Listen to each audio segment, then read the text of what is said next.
Assalamualaikum warahmatullahi wabarakatuh. Alhamdulillahi rabbil alamin, wal aqibatu lil muttaqin, wala udwana illa 'alal zalimin. Wassalatu wassalamu ala asyrafil anbiya'i wa sayyidil mursalin, habibina wa syafi'ina Muhammadin sallallahu alaihi wasallam, wa ala alihi wa ashabihi wa azwajihi wa dhurriyyatihi wa man sar ala nahjihi ila an yaquma an-nasu lillahi rabbil alamin. Amma ba'du.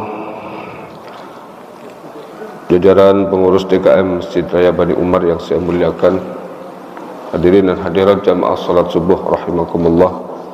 Alhamdulillah pada pagi hari ini Allah masih memperkenankan kita untuk bisa melaksanakan aktivitas ibadah kita berupa salat subuh berjamaah dan kajian ilmu. Tentu saja mudah-mudahan apa yang kita laksanakan ini dicatat oleh Allah sebagai amal soleh kita. Amin. Dan juga bukti atau refleksi dari rasa syukur kita kepada Allah melalui perbuatan nyata. Mudah-mudahan dengan syukur kita yang bertambah, Allah akan menambah pula nikmat-nikmat kepada kita. Amin ya rabbal alamin. Salat dan salam mari kita hadiahkan kepada baginda agung Muhammad sallallahu alaihi wasallam serta keluarga beliau, para sahabat beliau, para tabi'in, tabi'in, dan juga mudah-mudahan kita semua yang ada di sini termasuk umat Rasulullah yang akan mendapatkan syafaatul uzma besok di hari akhir. Amin ya rabbal alamin. Bapak dan Ibu hadirin dan hadirat jamaah salat subuh rahimakumullah, kita masih mengkaji surah Al-Ma'un.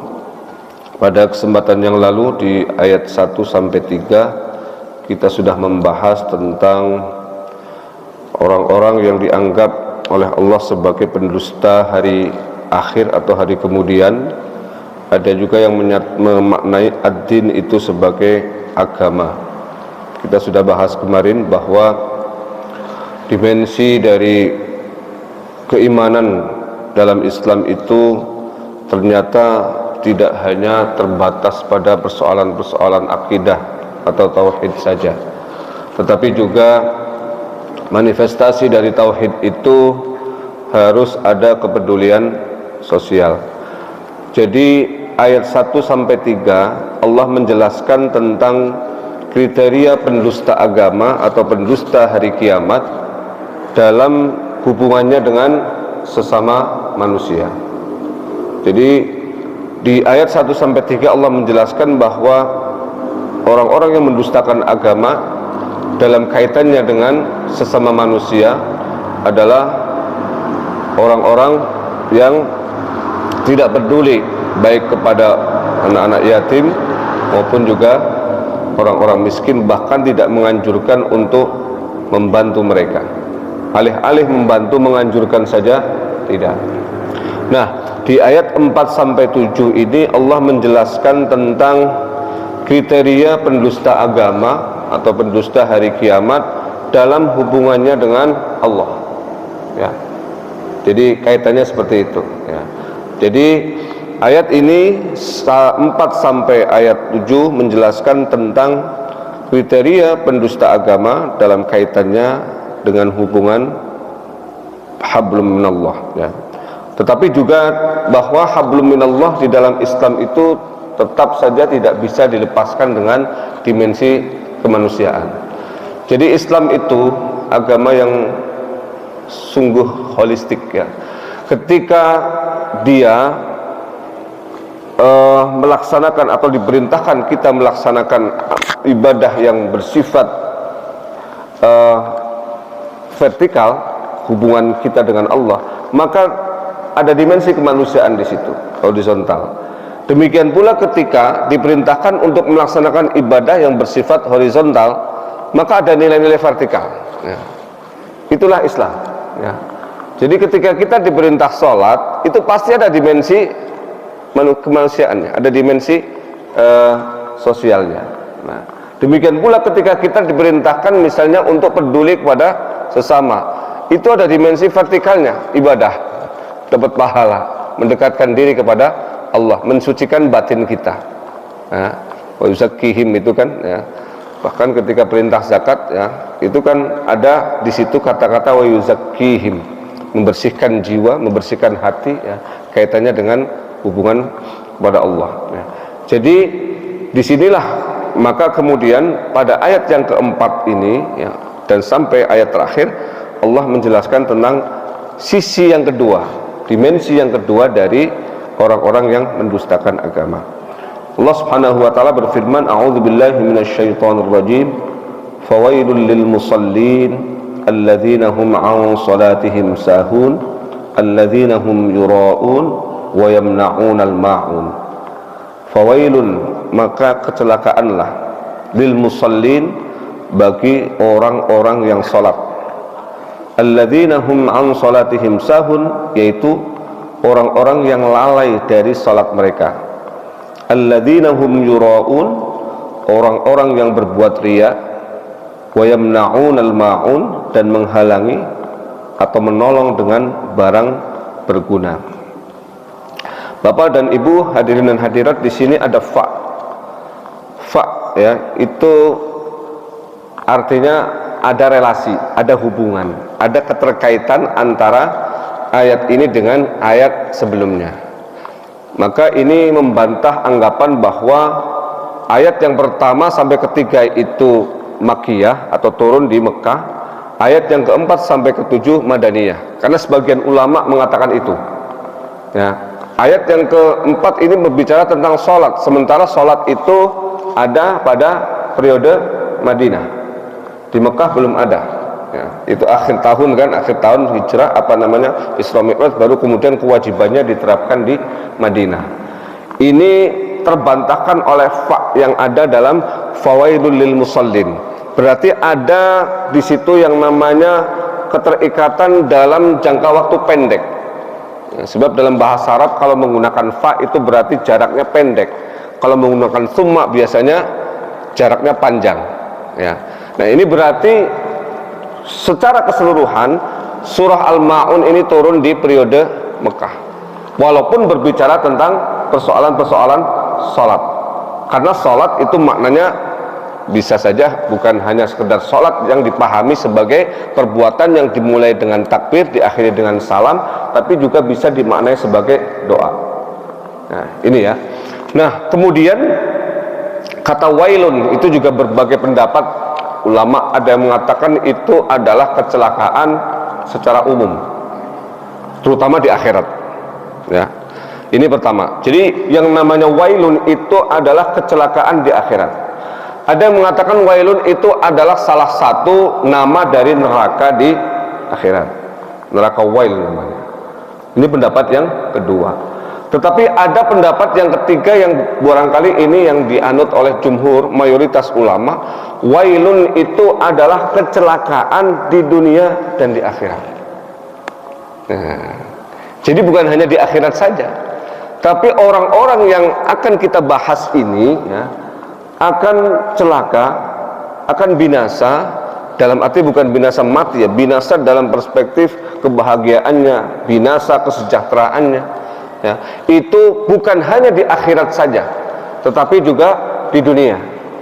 Karena implikasi dari perbuatan-perbuatan yang melanggar ketentuan Allah itu balasannya sejatinya bukan hanya diberikan di akhirat nanti, tapi dampaknya sudah terasa juga di dunia. Nah, kalau dalam Islam namanya jaza, balasan. Kalau dalam agama Hindu namanya karma. Nah, Ustaz Farid nggak ikut ke Bali kemarin, ya, saya ikut 5 hari dan dapat cerita dari guide di sana. Orang Bali itu percaya banget dengan karma, Pak. Ya, karenanya kemudian jarang sekali terjadi pencurian kecuali yang nyuri orang Jawa. Nah, kalau perantauan. Kalau orang Balinya asli penduduk Bali dan beragama Hindu, itu nggak bakal nyuri, Pak. Tergeletak uang berapapun itu aman. Makanya mereka ya punya peliharaan sapi, kambing itu berkeliaran di mana-mana, satu pun tidak ada yang hilang. Karena apa? Mereka percaya banget dengan yang namanya karma. Kalau kita mencuri akan dicuri juga. Kalau kita nggaplok akan digaplok juga. Saya kemudian belajar dari apa yang diungkapkan oleh gaib tadi itu. Dalam Islam sebenarnya lebih daripada itu. Kalau mereka bisa jadi percaya karmanya di dunia, tapi kalau kita namanya jaza, ulama itu sepakat yang namanya balasan amal itu bukan hanya di akhirat saja, tetapi di dunia, walaupun balasannya belum tentu sama persis seperti perbuatan kita ya. Orang misalnya menzalimi orang lain dengan cara dipukul misalnya, belum tentu dibalas dengan dipukul, tapi bisa jadi ada balasan yang lain ya, yang bisa jadi lebih berat dampaknya atau lebih ringan atau sejajar dengan kita memukul itu, tapi pasti ada ya. Dan itu ditegaskan dalam banyak ayat Al-Quran. In ahsantum li anfusikum wa in asatum falaha. Kalau kalian berbuat baik, kalian akan mendapatkan kebaikan itu ya. Tapi sebaliknya kalau berbuat buruk, maka akan mendapatkan dampak buruk dari perbuatan itu. Hal jazaa'ul ihsani illal ihsan. Balasan perbuatan yang baik pasti akan baik juga ya. Banyak ayat-ayat Al-Quran yang menunjukkan itu ya. Maka fawailun di sini ya, lebih tepat maknanya adalah kecelakaan, kebinasaan yang didapatkan oleh orang-orang yang akan kita jelaskan di sini, bukan hanya di akhirat saja, tetapi juga di dunia. Nah, redaksinya alhamdulillah Bapak dan Ibu, fawailul lil musallin alladzina hum an, bukan fi. Al-Quran ketika menyatakan sholat yang benar, syarat maupun rukunnya, kemudian substansi dan nilai-nilainya, itu biasanya menggunakan redaksi iqamah, aqama yuqimus shalah wa aqamus shalah wa aqamas shalah. Itu redaksi yang menunjukkan bahwa seseorang muslim itu sholat dengan benar, lahir maupun batin. Tetapi di ayat ini ya, coba perhatikan, tidak ada kata-kata iqamah. Fawailul lil muqimis shalah misalnya nggak ada ya, tapi lil musallin. Nah, ketika bicara tentang al-musallin atau orang-orang yang sholat, dan itu dalam konteks yang baik hanya ada dua, Al-Kautsar, kemudian satu lagi di dalam surah apa namanya saya lupa itu, ada dua surat saja yang ketika berbicara tentang sholat ya, dengan redaksi apa namanya sholat saja tanpa iqamah. Yang pertama An-Nisa ayat 4 tentang sholat khauf ya, bukan ayat 102, An-Nisa 102 tentang khauf, sholat khauf. Jadi sholat khauf itu dengan redaksi sholat biasa. Yang kedua dalam surah Al-Kautsar, fasalli li rabbika wanhar, itu sholat tanpa iqamah, tanpa kata aqamah tadi, dalam konteks sholat yang benar ya. Yang pertama tentu saja ketika bicara tentang sholat khauf itu kan sholat yang memang tidak sempurna. Mau kayak apapun sholat sambil perang, Pak ya, itu kan sholatnya sholat orang dalam kondisi darurat, tidak mungkin sesempurna orang sholat dalam kondisi damai ya. Kemudian yang kedua, fasholli li rabbika wanhar, sholli di sini maknanya belum tentu sholat, bisa di situ maknanya doa. Maka semua redaksi yang menunjukkan tentang sholat yang benar itu pasti ada kata iqamahnya, aqamahnya. Nah, di sini tidak ada, berarti apa? Orang-orang yang disebut di dalam ayat ini adalah orang-orang yang sholat, tetapi sholatnya sholat formalistik. Sholatnya tidak mengikuti aturan-aturan yang ditetapkan oleh syariat. bahwa di dalam sholat itu bukan semata-mata fisik kita yang sholat, lahir kita yang sholat, bukan semata-mata ketentuan syarat dan rukun saja yang diikuti, tetapi ada nilai-nilai, ada sesuatu yang lebih dibandingkan itu. Karenanya kata iqamah di situ, ketika orang tersebut melaksanakannya dengan baik dan benar sesuai dengan ketentuan syariat, lahir dan batin, dan yang kedua ada konsistensi di situ. Iqamah itu maknanya konsistensi, istiqamah, ya. Karena apa? Ketika amalan apapun dilaksanakan dan di situ ada konsistensi, pasti akan ada dampak positif, implikasi yang sangat besar dari perbuatan itu. Orang-orang yang sholat yang disebutkan di sini tidak melakukan itu, sehingga apa? Tidak ada dampak sama sekali di dalam kegiatan ibadah sholatnya.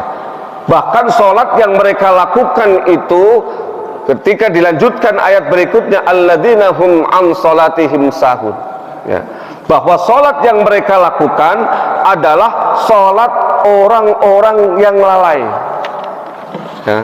Kata sahun di sini maknanya adalah lupa, lalai, yakni seseorang yang hatinya menuju kepada sesuatu yang lain selain Allah atau selain sholat itu, sehingga tujuan pokok dari sholat itu tidak tercapai. Jadi kita nanti ada di mana? Kalau masuk dalam kriteria ini, ya, naudzubillah min dzalik, mudah-mudahan tidak, ya. Jadi orang ini sholat, ya, tetapi tidak fokus, ya, tidak menghadapkan hatinya, menghadirkan Allah di dalam dirinya, dan tidak melaksanakannya sebagai sebuah komitmen, ya, sebagai sebuah dedikasi dan loyalitas, ya. Karenanya kemudian apa? Konsentrasi orang ini tidak utuh.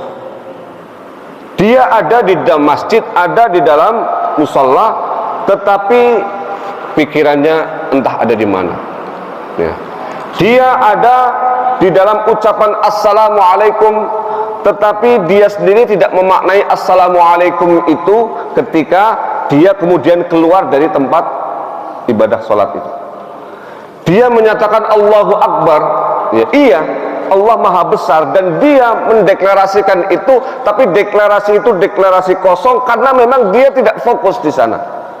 Dia entah ada di mana. Ketika dia menyatakan Allahu Akbar, sejatinya itu adalah kontrak dengan Allah Subhanahu wa Ta'ala, bahwa Allah lah yang paling besar. Dia semuanya yang sholat itu adalah kecil, dan karena dia kecil, dia tidak boleh ujub, tidak boleh sombong, tidak boleh kemudian merendahkan pihak yang lain. Ketika dia mengucapkan la haula wala quwata illa billah di dalam sholat itu, sejatinya itu adalah deklarasi bahwa tidak ada satupun manusia yang dikdaya, tidak ada satupun manusia yang punya kapasitas dan kekuatan sehingga dia bisa melakukan segala sesuatu sesuai dengan keinginannya. Semata-mata itu karena izin dan kehendak Allah Subhanahu wa Ta'ala. Itu kan Bapak, sholat kan begitu, ya. Ketika kita mengucapkan lafaz-lafaz yang ada di dalam sholat itu, ya, itu adalah merupakan pendeklarasian, bahkan satu kontrak, komitmen kita kepada Allah Subhanahu wa Ta'ala. Itulah maka kemudian kata iqamah itu mengikuti sholat.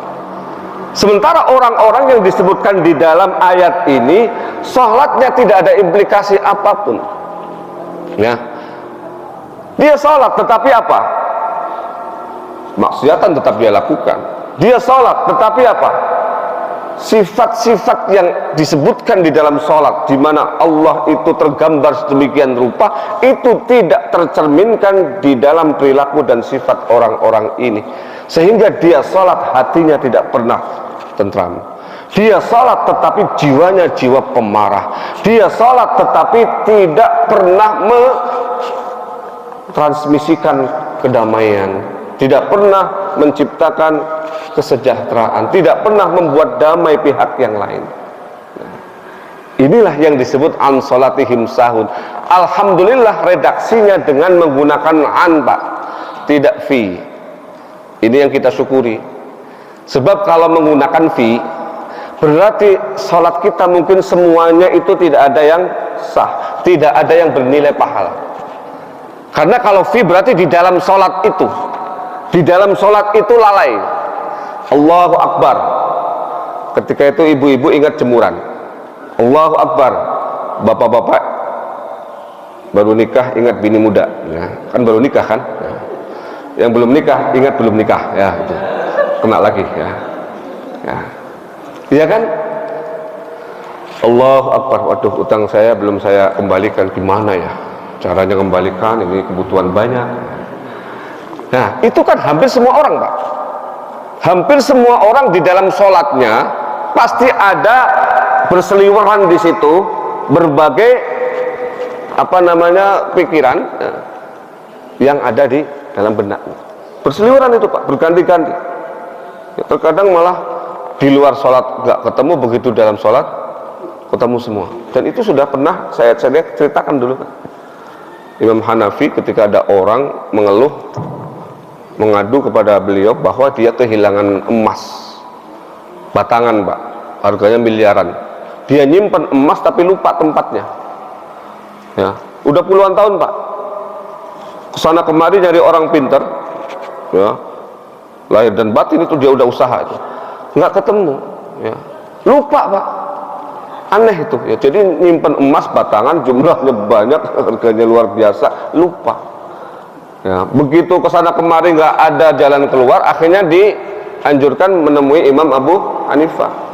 Temui Imam Abu Hanifah, ceritakan apa masalahmu. Diceritakan kepada Imam Abu Hanifah, ya. Imam Abu Hanifah kemudian apa? Nanti malam kamu sholat tahajud, ya, tapi sholat tahajudnya 2 rakaat saja, dan anggap itu sholat terakhir kamu dalam hidup. Orang ini kemudian dalam hati bertanya-tanya, saya mau nyari emas kok suruh sholat gitu, ya, apa hubungannya, ya. Tapi karena orang ini percaya, ya, sudah yakin banget, ya, dengan Imam Abu Hanifah, akhirnya malam itu sholat tahajud, kan. Saya pernah sampaikan dulu, sholatnya subhanallah ini, Pak, baru kali ini orang ini merasakan sholat tahajud yang sangat nikmat, ya. Dia di situ bisa menangis, dia bisa mengadu kepada Allah Subhanahu wa Ta'ala, semua persoalannya itu keluar semua, dan dia merasakan sholat yang paling nikmat di dalam hidupnya.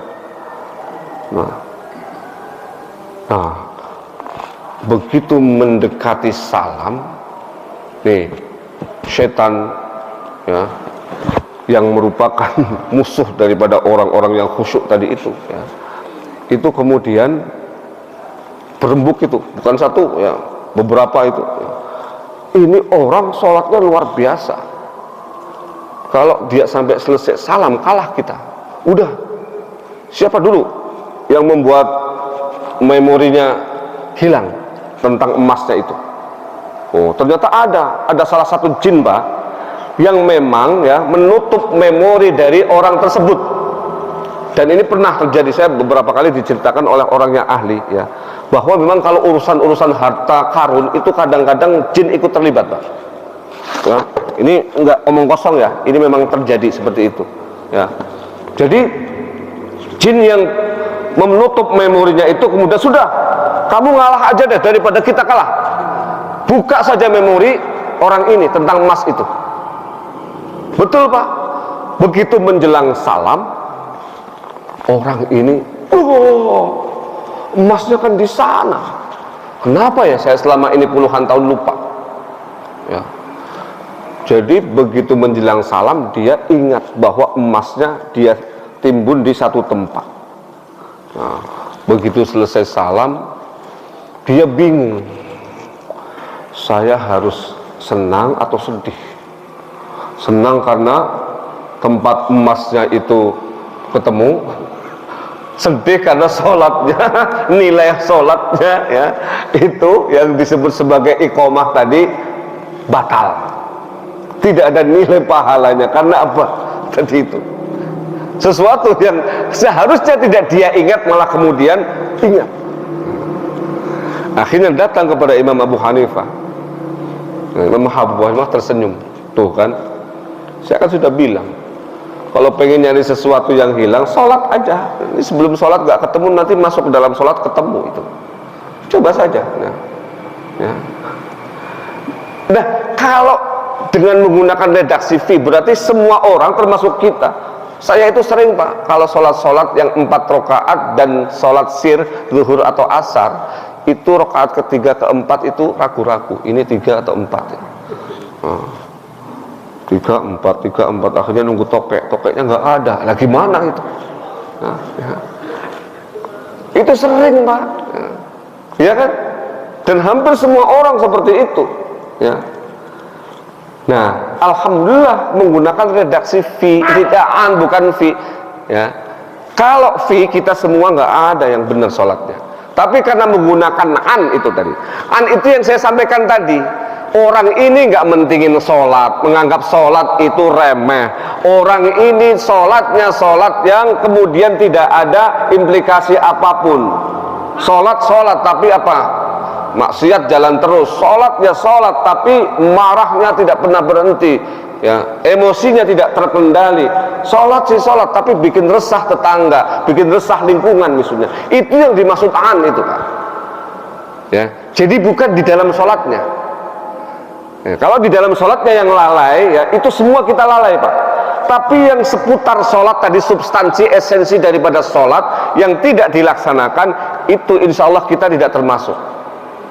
Kita insya Allah sholat dan berusaha semaksimal mungkin melaksanakan apa yang ada di dalam sholat itu, walaupun secara bertahap, ya.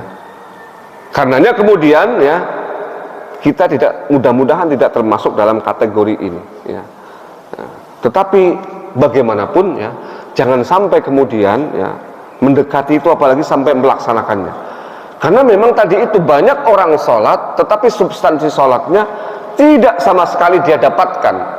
Karena dalam Al-Quran ayat yang lain juga inna sholata tanha anil fahsya'i wal munkar. Itu memang tujuan akhir dari semua ibadah adalah mencapai level tertinggi di dalam keimanan, yaitu takwa. Itulah ke arah ke sana, ya. Nah, kalau kita menuju ke sana walaupun belum sampai, insya Allah tidak termasuk kategori ini.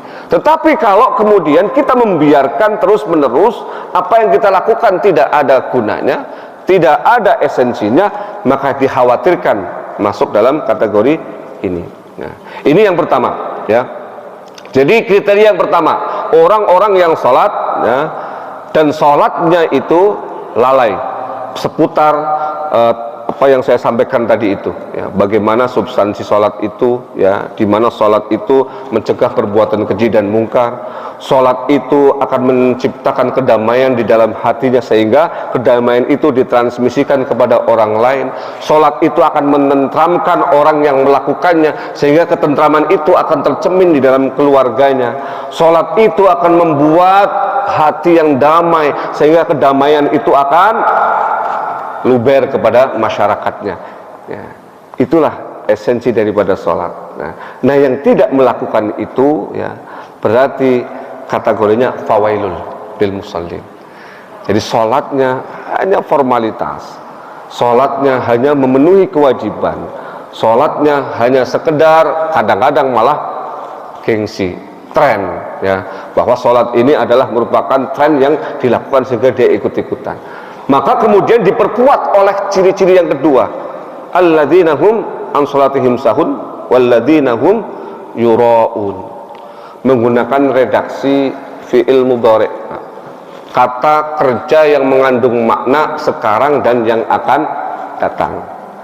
Berarti pamer atau riya yang dimaksud di dalam ayat ini merupakan sebuah budaya, sebuah tradisi, sesuatu yang memang dilakukan secara terus menerus. Jadi kalau Ustadz Farid sesekali status nggak apa-apa, ya. Tapi jangan setiap kali umroh status terus, ya. Sayang itu, sekali aja habis itu sudah nggak pernah status lagi, ya. Ya, itu berarti yuro'unnya terus menerus Pak. Jadi budaya, jadi kebiasaan, jadi adat, ya. Dan di masa sekarang ini yang paling sulit.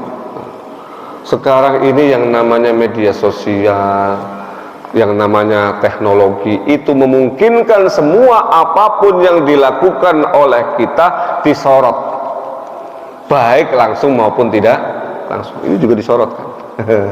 Keluar nanti ke YouTube ya. Nanti kemudian dibangga-banggakan, wah saya ada di sini, saya ada di situ, saya ada di sini, wah hebat saya kan. Nah, sekarang itu akses untuk ria itu semakin luas Pak, semakin lebar untuk pamer itu. Maka saya pernah mengatakan satu hal yang paling sulit di masa sekarang itu adalah menyembunyikan amal kebaikan kita. Karena apa? Salah satu cara supaya tidak muncul ujub, muncul ria itu menyembunyikan amal kita. Yang pertama kan caranya cara yang ekstrim. Cara yang kedua adalah melakukannya secara konsisten sehingga pada akhirnya menganggap bahwa sesuatu yang luar biasa itu menjadi biasa dan tidak ada dampak apapun dari pujian orang kepada kita. Itu dua cara ya. Maka saya pernah sampaikan dulu ada cara yang ekstrim ya. Tapi sulit sekali kalau dilaksanakan di masa sekarang ini. Supaya amal kita tidak terkontaminasi oleh riya, oleh pamer ini gimana? Disembunyikan. Ya. Hamba Allah ya. Nyumbang ya 10 juta, tulisnya hamba Allah. Ya. Begitu disebut di pengumuman di depan panitia ya, pelaksanaan pembangunan masjid Bani Umar tahap ke-50 misalnya kan. Ya, ini kan tahap ke-50 ya. Tahap 1-2 nya sudah selesai ya. Sumbangan 10 juta hamba Allah disebutkan di situ kan, tapi kemudian dia nyolek sampingnya, itu gue tahu katanya ya. Nah di sana di hamba Allah, di sini dikasih tahu apa gunanya gitu, akhirnya tahu semua orang ya. Jangan kasih tahu sama yang lainnya, waktu itu tahu sana kemari ya. Akhirnya tahu semua ya. Susah Pak ya, apalagi dalam jumlah yang besar ya. Maka saya pernah menceritakan satu contoh ya. Dan ini memang sulit dilakukan, tapi kita berupaya ya, menginisiasi beliau, menginspirasi dari kisah beliau itu. Jadi cicit Rasulullah namanya Zainul Abidin Ali, Zainul Abidin bin Husain bin Ali ya. Jadi di satu riwayat ya, penduduk Madinah itu Pak selama 2 tahun itu ya, setelah subuh itu penduduk-penduduk yang miskin ya, janda-janda yang ditinggal mati suaminya, anaknya banyak maksudnya ya. Kalau janda-janda cantik masih ini nggak usah dipikirin gitu ya. Ya, jangan kayak orang sekarang ya. Kalau janda wah masih cantik, oke kita peduli kepada janda-janda ya. Nah, kayak nyanyi itu ya. Nyanyi lagi viral itu kan, janda lincah gitu kan. Ada janda lincah ya. Nah, ya harus tahu itu nyanyian janda lincah itu ya. Itu berarti nggak usah Pak, nggak usah dipedulikan itu ya. Yang sudah kagak lincah aja itu, nah itu dipedulikan Pak ya. Ya, kalau perlu disejahterakan lahir dan batin, diambil ya, silahkan, itu seperti Rasulullah melakukan itu, tapi atas izin istrinya ya kalau boleh ya. Kalau kagak boleh ya nggak usah bikin perang dunia ke-4 gitu ya. Kalau ketiga masih lumayan, ke-4 ya repot itu ya. Jadi selama 2 tahun itu Pak, dan tidak pernah ada yang tahu siapa orangnya.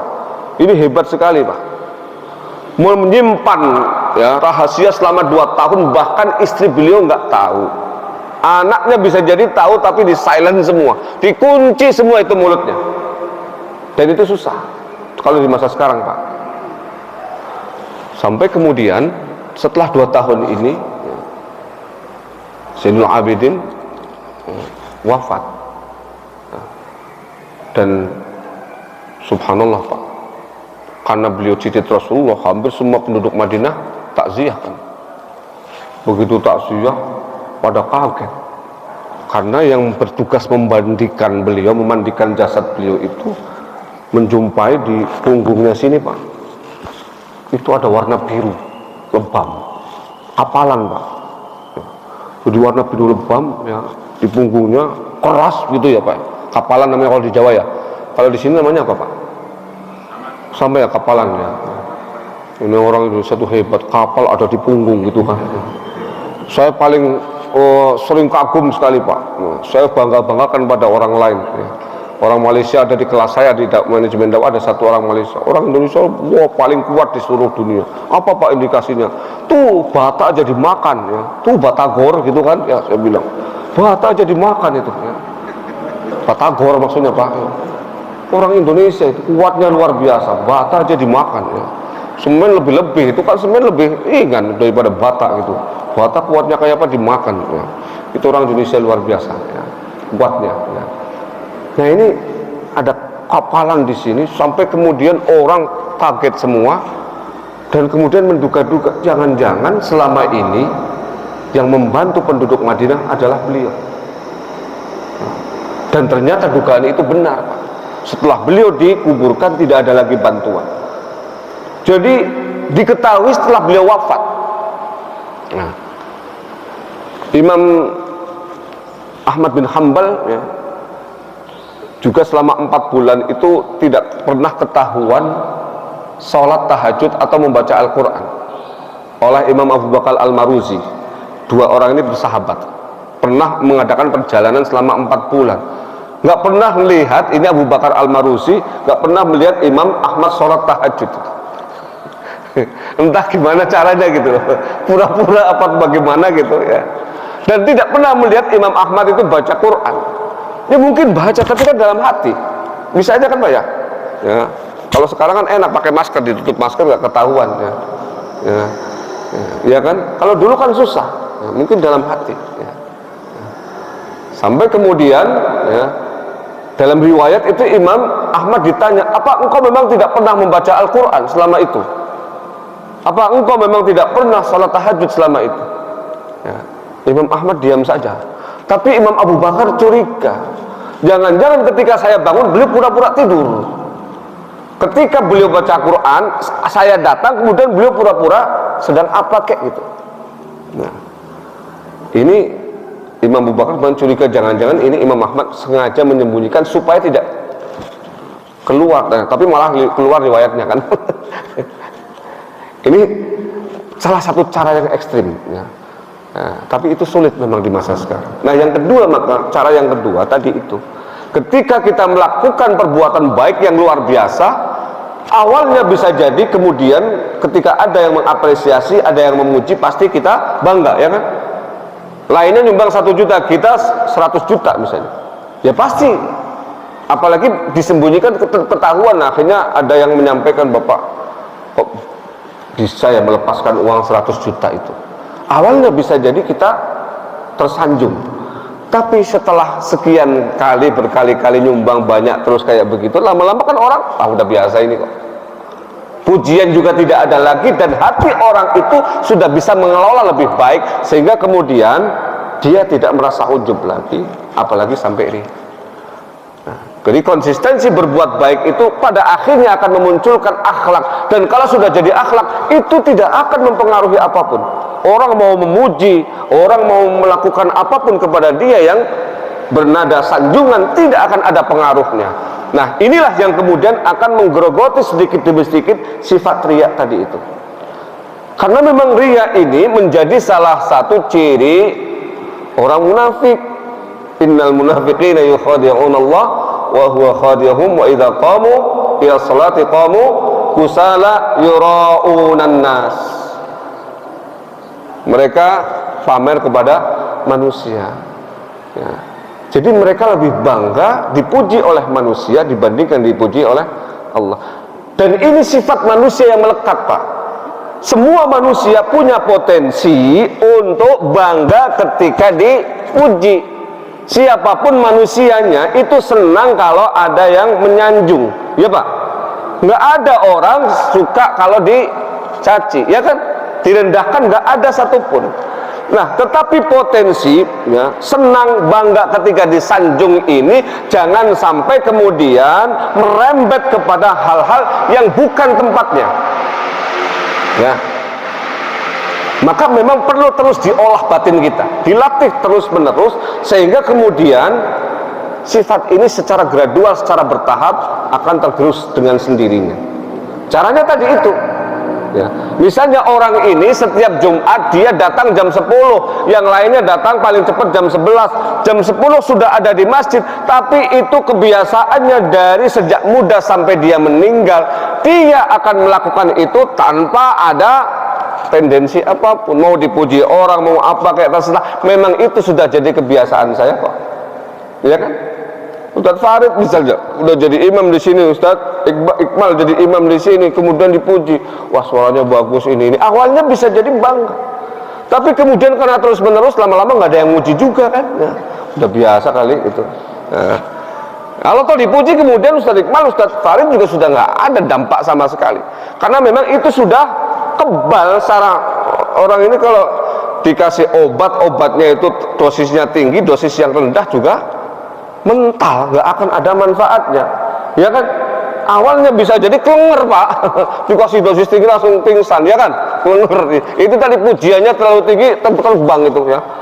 Awalnya, ya. Tapi setelah itu kemudian dosis itu nggak mempan lagi, ya kan? Ya, sama seperti itu. Ya. Jadi penyakit ria, ya, itu cara menghilangkannya itu dua tadi. Kalau nggak disimpan sekaligus, ya, nggak perlu diketahui siapapun, ya. Yang kedua, dilakukan secara terus-menerus dan pada akhirnya tidak ada lagi, ya, yang namanya upaya-upaya untuk ria. Karena kalau sudah menjadi budaya seperti yang dicantumkan dalam ayat ini bahaya sekali. Segala sesuatu dipamerkan terus, ya. Nah, kemudian yang ketiga, ini yang saya sampaikan tadi itu, bahwa Islam ketika berbicara tentang masalah-masalah yang berkaitan dengan hubungan manusia dengan Tuhannya, hablum minallah, secara vertikal, itu juga tidak terlepas dari nilai-nilai kemanusiaan, hubungan secara horizontal. Setelah menjelaskan tentang kriteria orang-orang yang sholat tadi dan sholatnya tidak benar, ya, apa? Alladzina hum an sholatihim sahun, alladzina hum yura'un. Yang ketiga, wa yamna'unal ma'un, ya, mencegah apa?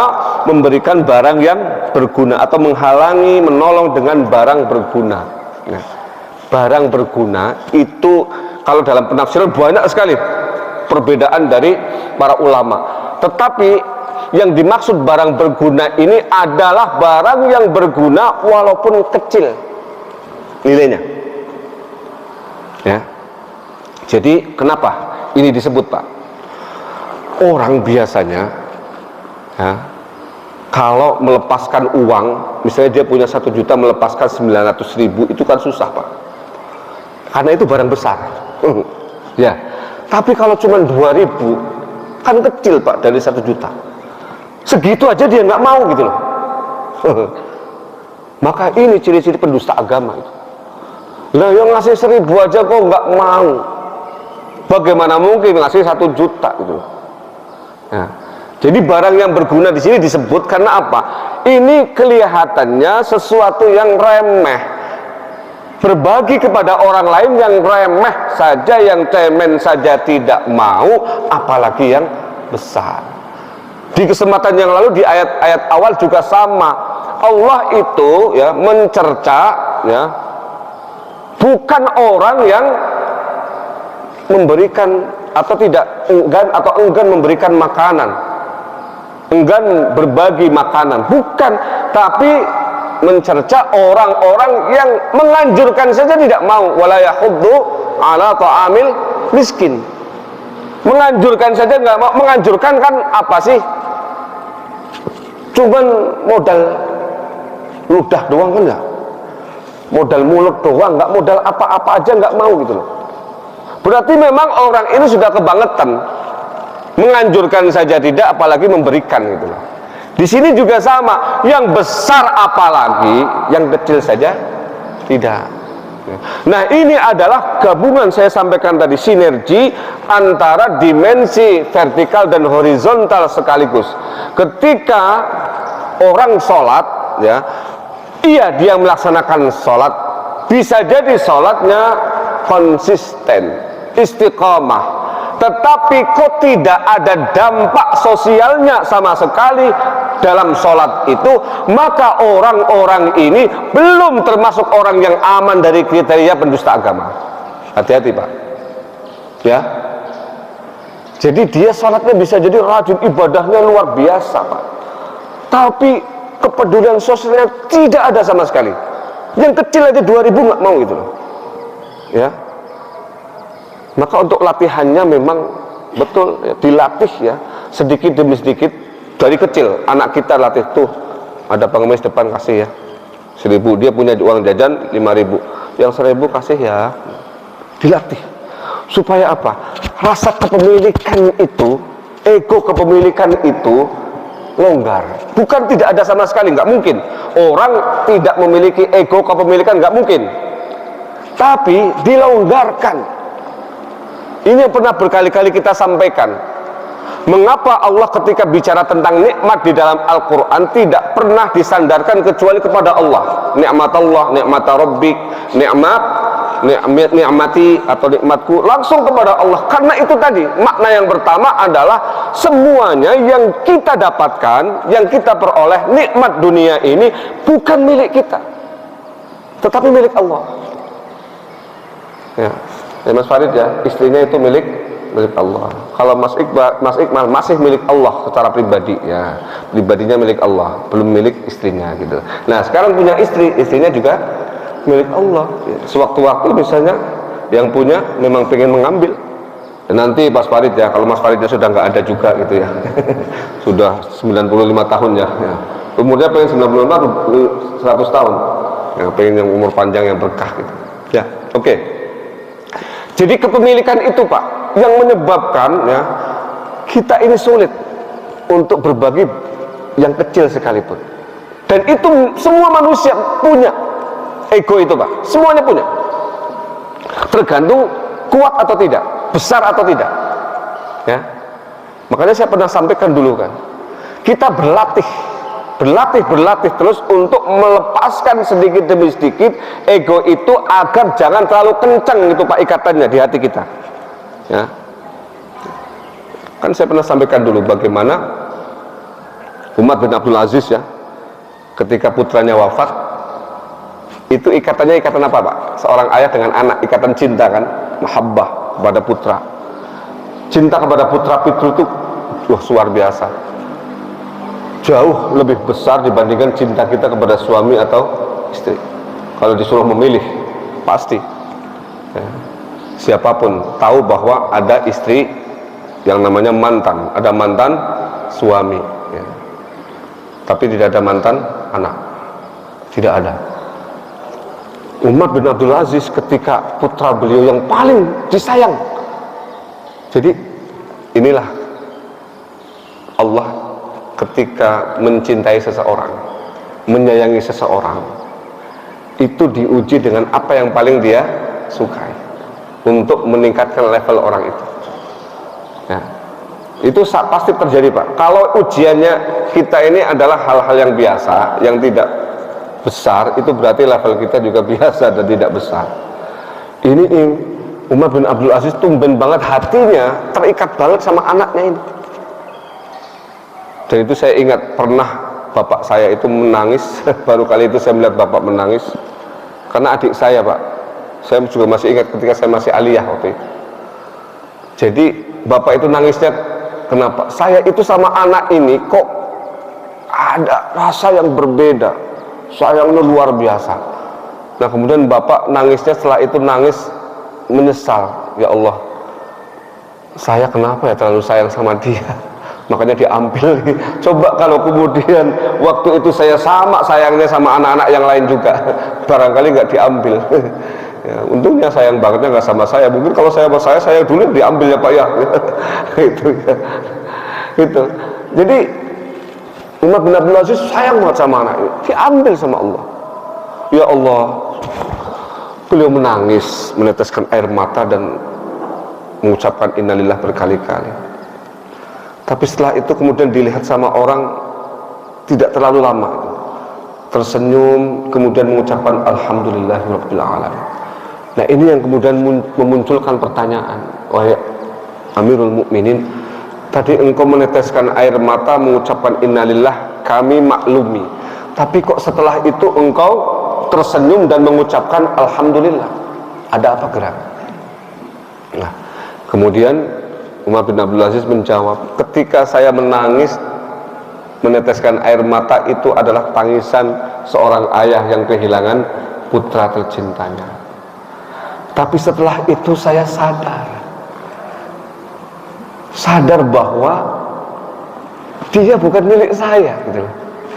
Anak saya itu bukan milik saya, dia milik Allah. Hanya titipin saja ke saya, gitu.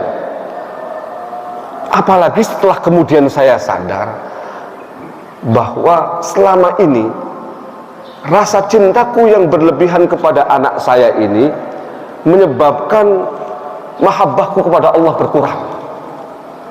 Maka ketika yang menyebabkan mahabbahku kepada Allah itu berkurang diambil sama Allah, saya kemudian tersenyum dan mengucapkan alhamdulillahi rabbil alamin.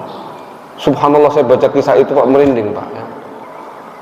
Tapi kita harus latihan kayak begitu Pak, supaya ini jangan sampai wayamnaunal maun itu munculnya dari mana? Ego yang terlalu kuat, ego kepemilikan tadi itu terlalu kuat sehingga kita nggak mau melepaskan.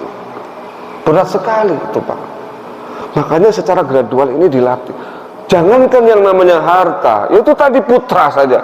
Jangankan putra, nyawa kita juga punya siapa kan?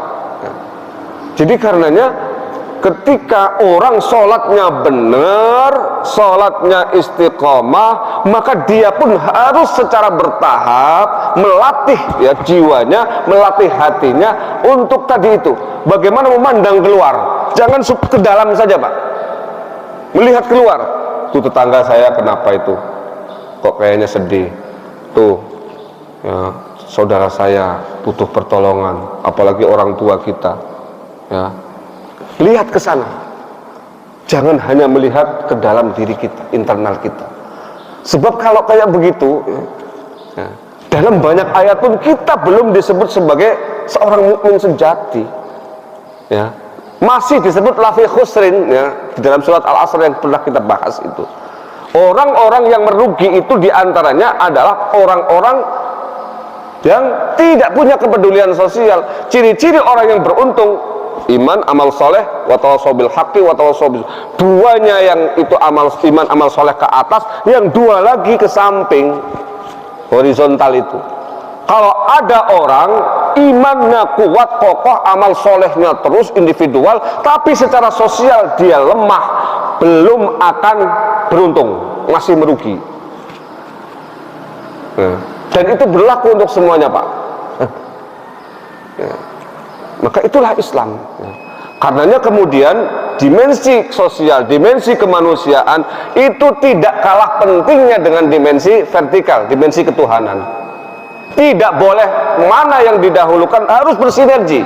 Sama-sama penting, sama-sama berjalan secara simultan. Ya, kecuali mungkin dalam situasi-situasi tertentu diminta untuk memilih, oke. Tapi dalam kaitan secara keseluruhan, ya, kita harus bersama-sama ya, bersinergi untuk dua hal tadi, dimensi vertikal hablum minallah dan hablum minan nas secara bersamaan, sehingga apa yang disinyalir oleh ayat-ayat ini dan ayat-ayat yang lain ya, itu tidak termasuk di dalam diri kita. Saya kadang-kadang khawatir juga sih Pak, khawatir ya tentang masalah ini gitu loh ya, ketika kemudian kita ada uang tapi kok nggak membantu ya, karena pertimbangan-pertimbangan tertentu ya, kadang-kadang ada kekhawatiran juga. Tetapi begini Pak ya, ini kan sudah bahas yang kecil ya, kalau misalnya kita besar tidak mampu, minimal yang kecil ya kan ya. Barang-barang berguna di sini redaksinya bukan tenaga, bukan pikiran, tapi barang berguna Pak. Wa yamnaunal maun di situ artinya barang yang berguna, yang walaupun kegunaannya itu kecil, tapi kita harus berupaya untuk menjadi orang-orang yang memandang keluar, memandang kepada pihak yang lain, sehingga insya Allah sudah dijamin kok dalam banyak ayat Al-Quran dan juga dalam hadis, siapapun orang yang menolong kesulitan saudara sesama muslim, Allah akan tolong dari kesulitan dunia dan akhirat. Bukan hanya kesulitan dunia Pak, dan itu sudah tidak diragukan lagi kebenarannya, dan itu sudah banyak dibuktikan oleh orang, ya. Demikian, karena waktunya sudah syuruk, kita tutup dengan doa. Allahumma shalli wa sallim ala sayyidina Muhammad walhamdulillahil alamin. Allahumma ij'al jam'ana hadha jam'an marhuma, farqna ba'di tafarruqan ma'suma. Allahumma arzuqna 'ilman nafi'an, qalban khashi'an, wa lisanan dhakiran, wa yaqinan shadiqan, wa rizqan wasi'an mubarakan, wa 'amalan salihan mutaqabbalan.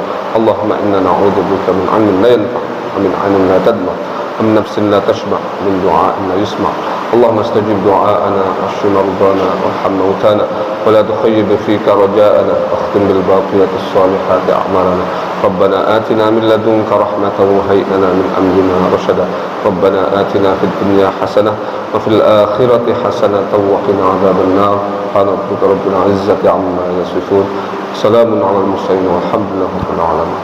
Wassalamualaikum warahmatullahi wabarakatuh.